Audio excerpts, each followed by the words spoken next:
गुरु पूर्णिमा के पावन महोत्सव की पूर्व संध्या पर समस्त लोगों का हार्दिक अभिनंदन। अनुभव दास जी की तरफ से किया जा रहा है। हमारी भारतीय संस्कृति में गुरु पूर्णिमा का महत्व सर्वोपरि है। गुरु गीता के अंदर भगवान शंकर पार्वती को समझाते हुए कह रहे हैं कि गुरुर् ब्रह्मा गुरुर्विष्णु गुरुर्देवो महेश्वरः गुरुर्साक्षात् परं ब्रह्म तस्मै श्री गुरवे नमः। कहते हैं कि हे पार्वती, जैसे ब्रह्मा सृष्टि की रचना करते हैं, ठीक उसी तरीके से गुरु अपने शिष्य का निर्माण करता है, शिष्य की रचना करता है। इसलिए गुरु ब्रह्मा होता है।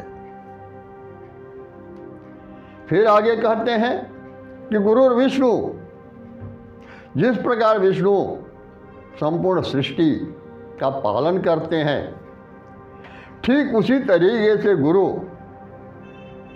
अपने शिष्य को पोषक तत्व उपलब्ध कराता है। बार बार शिष्य से कहता है कि सत्संग में जाओ, सद्ग्रंथों का अध्ययन करो और अपने भी हमेशा सत्संग करता रहता है शिष्य के साथ, और उसे जो पोषक तत्व शिष्य को मिलना चाहिए वह पोषक तत्व उसे प्रदान करता है। इसलिए गुरु विष्णु भी होता है। और इतना ही नहीं, गुरु जैसे मैं अपना रौद्र रूप भी धारण करता हूं विकारों को नष्ट करने के लिए, ठीक उसी तरीके से गुरु भी अगर शिष्य के अंदर किसी प्रकार का कोई विकार उत्पन्न होता है तो वह रौद्र रूप धारण कर लेता है। वह कभी भी शिष्य के सामने रोचक वाणी नहीं बोलता। अगर कोई भी गुरु रोचक वाणी बोल रहा है शिष्य के सामने तो समझ लेना चाहिए कि यह गुरु नहीं है। इसलिए गुरु को महेश्वर भी कहा गया है कि गुरुर्देवो महेश्वर, गुरु महेश्वर हैं। और इतना ही नहीं, गुरु साक्षात परम ब्रह्म परमेश्वर होता है। गुरु से बढ़कर के इस सृष्टि के अंदर दूसरा कोई नहीं होता। इसीलिए कबीर भी कहते हैं कि सात द्वीप नवखंड में गुरु से बड़ा न कोय, करता करे न करी सके गुरु करे सो होय। 7 द्वीप 9 खंड में गुरु से बढ़ करके दूसरा कोई नहीं है। इस सृष्टि का रचनाकार भी तो करता है, वो भी कुछ करना चाहते हैं तो नहीं कर सकते। जो गुरु चाहता है वही होता है। इसलिए गुरु से बढ़ करके दूसरा कोई नहीं होता। यहां तक कबीर कहते हैं कि गुरु बड़े गोविंद से मन में देखू विचार। हरि सुमिरे तो वार है, और गुरु सुमिरे तो पार। कहते हैं कि संसार में गोविंद से भी बड़े गुरु होते हैं, क्योंकि गोविंद हरि अगर प्रसन्न होते हैं तो तुम्हारी दीन दशा बदल जाएगी, गरीबी है अमीरी मिल जाएगी, सारी मनोकामनाएं तुम्हारी पूरी हो जाएगी। और इतना ही नहीं, ऊंचे पद पर तुम पहुंच जाओगे, सभी लोग तुम्हारी जय जयकार करेंगे, स्वागत करेंगे। लेकिन गुरु अगर प्रसन्न हो गया तो सीधे आवागमन से पार कर देता है, निज लोक को पहुंचा देता है गुरु। क्योंकि आज यह दलीय सृष्टि है, आज हम बहुत ऊंचे पद पर हैं। जब तक ऊंचे पद पर हैं तब तक हमारी मान प्रतिष्ठा बरकरार रहती है, लेकिन अहंकार पैदा होता है और तुरंत उलट कर आदमी नीचे चला जाता है। इसलिए दलीय सृष्टि में केवल अदल गुरु होता है, जो शिष्य को भवसागर से पार कर देता है। फिर आगे कहते हैं कि गुरु के सुमिरन मात्र से और नासत विघ्नयनंत, तेहि ते सर्वा आरंभ में और ध्यायत हैं सब संत। गुरु के स्मरण मात्र से ही अनेक प्रकार की विघ्न बाधाएं समाप्त हो जाती हैं।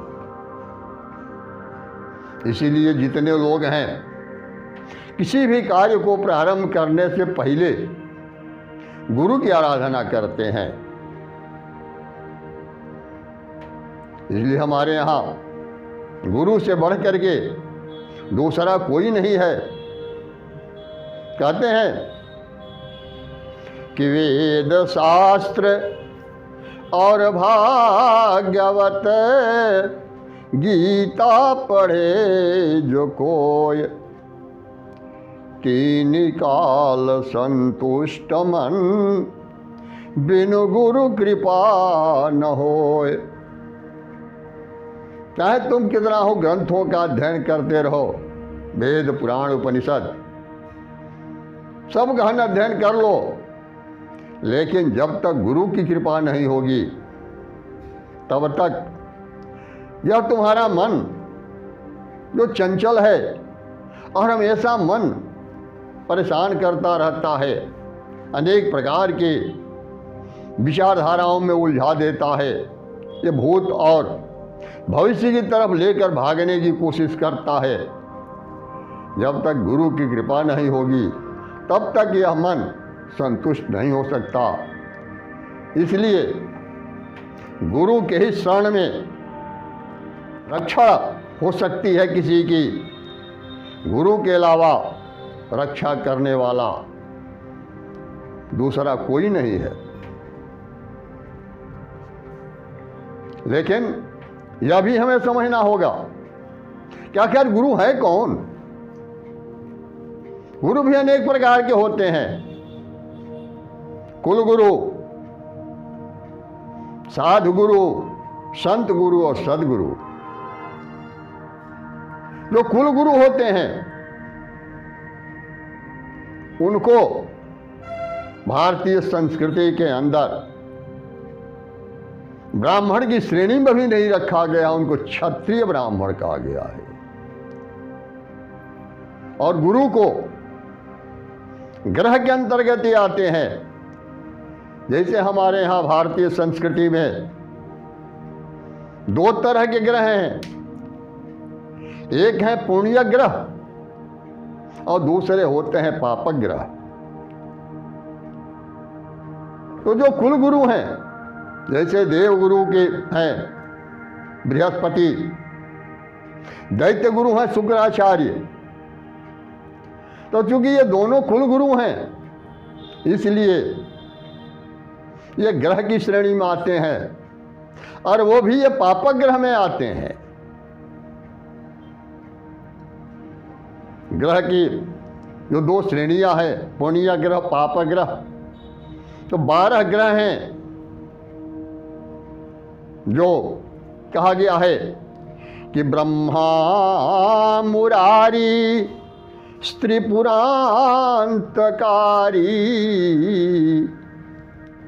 भानु शशि भूमि सुतो बुधश्च गुरुश्च शुक्रः शनि राहु केतवः सर्वे ग्रहा शांतकरा भवन्तु। कर्मकांड में जब ग्रह शांति होती है तो सर्वे ग्रहा शांतकरा भवन्तु, सभी ग्रहों को शांत करने के लिए प्रक्रिया की जाती है, जिसमें जो 3 हैं ब्रह्मा विष्णु और महेश, ये तीनों भी पुण्य ग्रह हैं। और इसके साथ ही भानु शशि भूमि बुध गुरु शुक्र राहु केतु, ये सब 9 पापक ग्रह हैं। और जो गुरु होता है वो सबसे परे होता है। इसीलिए कबीर से जब पूछा गया कि आपके गुरु कौन हैं, तो सभी जानते थे कि रामानंद जी के शिष्य हैं कबीर। लेकिन कबीर कहे कि गुरु हमारा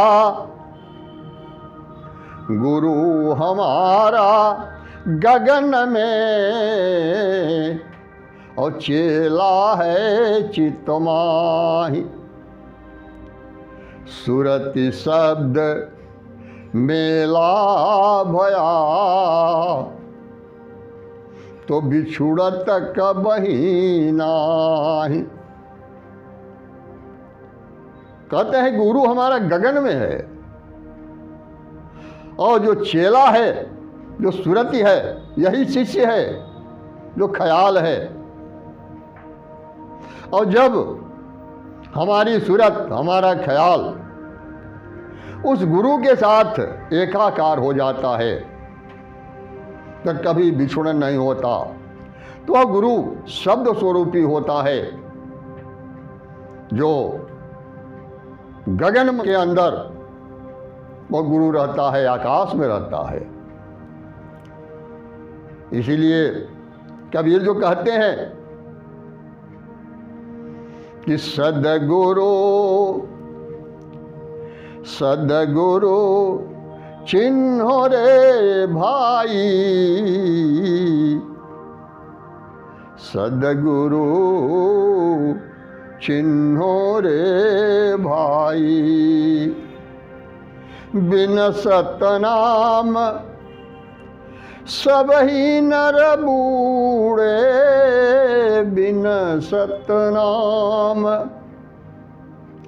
सब ही नर बूढ़े, नरक परी चतुराई, सदगुरु चिन्हो रे भाई। तो सतनाम ही सच्चा गुरु है, वही सदगुरु है जो शब्द स्वरूपी है। इसीलिए नानक देव भी कहते हैं कि एक ओंकार सतनाम वाहे गुरु, सत श्री अकाल सतनाम वाहे गुरु। लेकिन वह शब्द स्वरूपी गुरु आकाश में रहता है, शब्द आकाश में ही रहता है, और उस शब्द के साथ जब हमारा ख्याल, हमारी सूरत जुड़ जाती है तो फिर कभी विछुड़न नहीं होता। फिर आगे कहते हैं कि वेद पुराण भागवत गीता इसको सब ही दृढ़ावे। वेद पुराण भागवत गीता इसको सब ही दृढ़ावे। जाको जन्म सफल रे प्राणी, जाको जन्म सफल रे प्राणी, सो पूरा गुरु पावे सदगुरु चिन्हो रे भाई। बहुत गुरु संसार कहावे और मंत्र देत हैं काना। आज गली गली में सब जगह एक कुलगुरु होते हैं, कान में मंत्र फूंक देते हैं। वो खुद मंत्र के बारे में जानकारी उन्हें नहीं है, लेकिन एक लोकाचार, एक परंपरा चली आ रही है। हमारे कुलगुरु हैं, कान फूंक दिए, मंत्र कान में दे दिए, कह दिए, गुरु हमारे हो गए। वे कहते हैं ये बहुत से गुरु संसार में हैं जो कान में मंत्र फूंकते हैं। वो गुरु उसके बारे में कहते हैं कि उपजे बिन से या भव सागर, काहू मरम न जाना सदगुरु चिन्हो रे भाई। सदगुरु एक जगत के गुरु हैं, सदगुरु एक जगत के गुरु हैं, सो भव के कड़िहारा। एक सदगुरु हैं जो संपूर्ण सृष्टि के अंदर हैं और वही भव सागर से हमें पार कर सकते हैं। कहते हैं कबीर कि कहे कबीर जगत के गुरुआ, मरी मरी ले अवतारा, सदगुरु चिन्हो रे भाई। तो वही एक सदगुरु जो सतनाम है,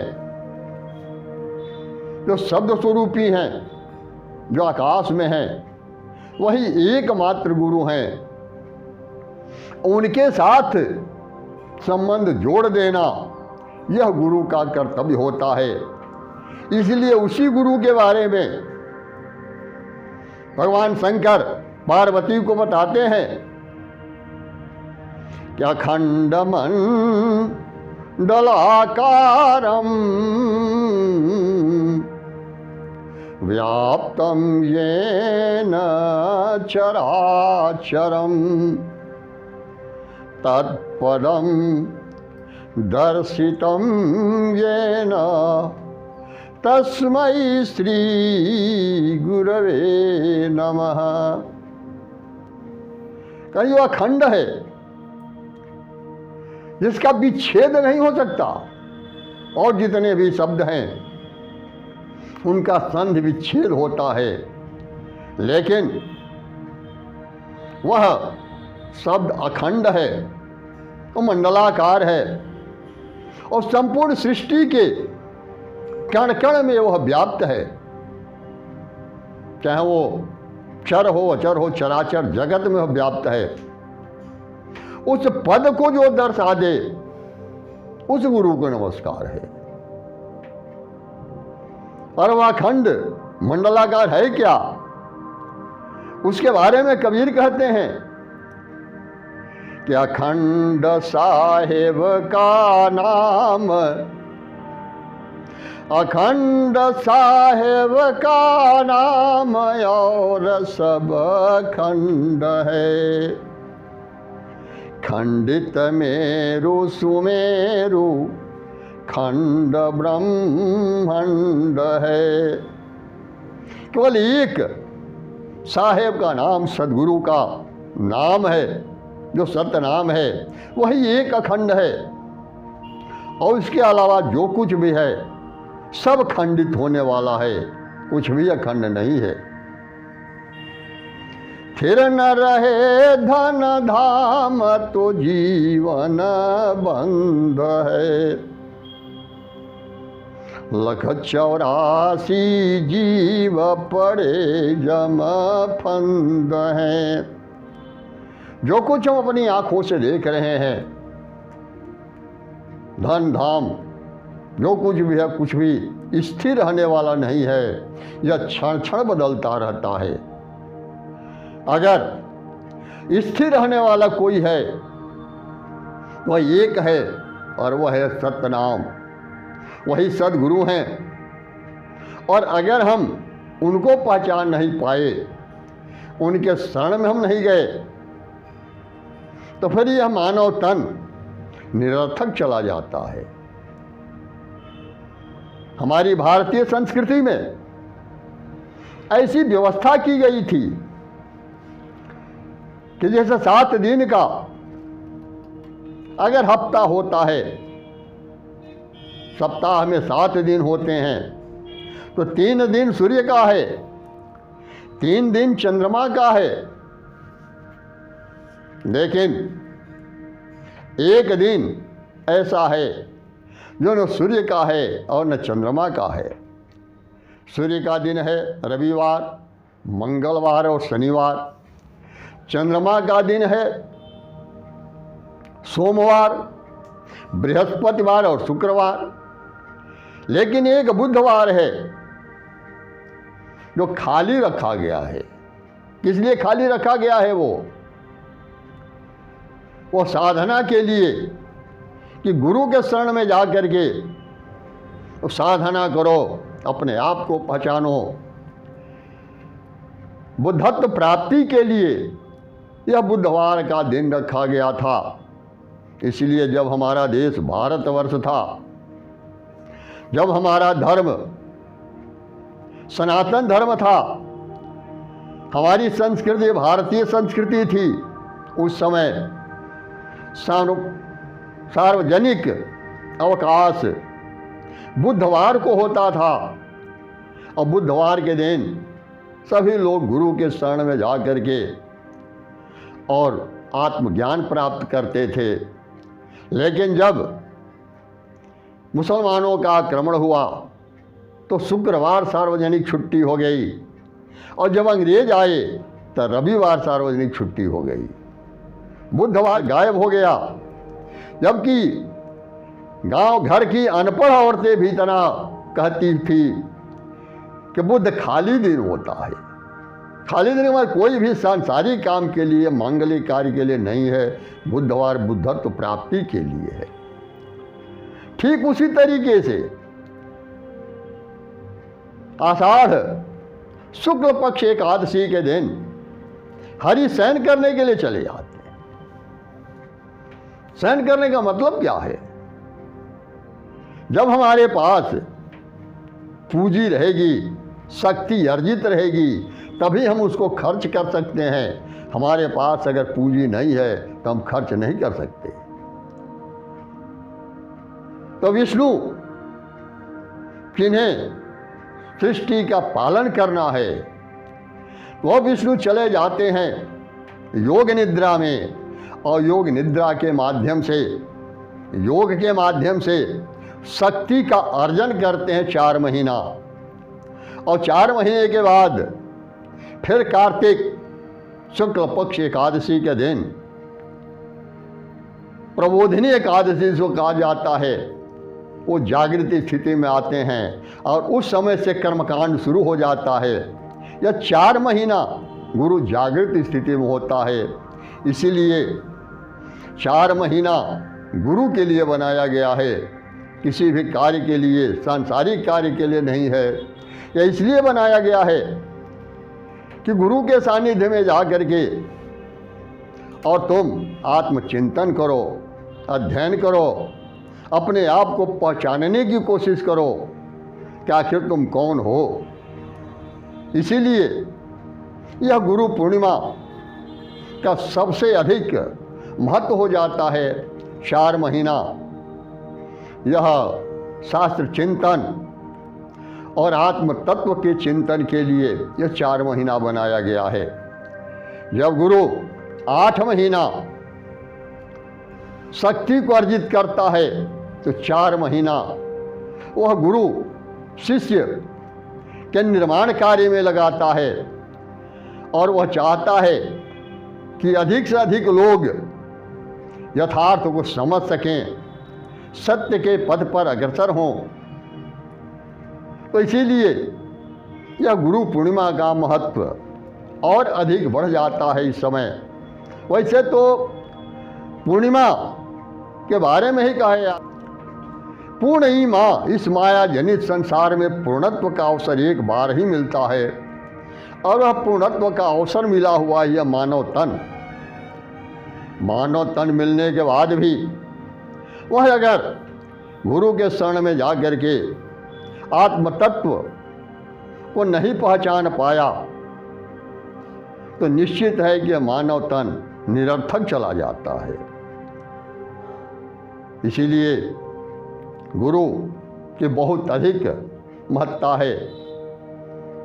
बोलिए सद्गुरुदेव की जय, परमपिता परमात्मा की जय, अवतारधारी महापुरुषों की जय।